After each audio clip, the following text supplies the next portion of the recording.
ज्या सुखाचा आनंद आपल्याला कितीही उपभोग घेतला तरी येत राहतो, त्याला आत्मिक सुख असं म्हटलेलं आहे.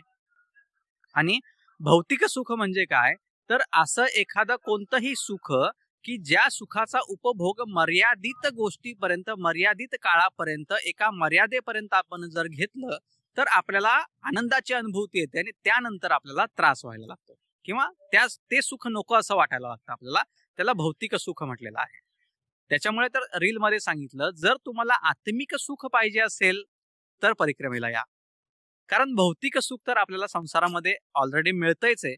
आणि त्या भौतिक सुखाच्या पाठीमागे लागून ज्यावेळेस अशी अवस्था आपली तयार होतीये, की आपल्याला आता कळतंय की या सुखात काहीच नाहीये, त्यावेळेस खरी आत्मिक सुखाची शोध आपली चालू होतो.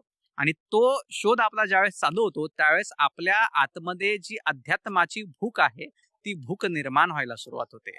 आणि ती भूक एकदा निर्माण झाली, की मग जो अनुभव या नर्मदा मैयाच्या परिक्रमेमध्ये किंवा कोणत्याही साधनेमध्ये जो मिळेल, तो अनुभव खरंच अप्रतिम असा असतो.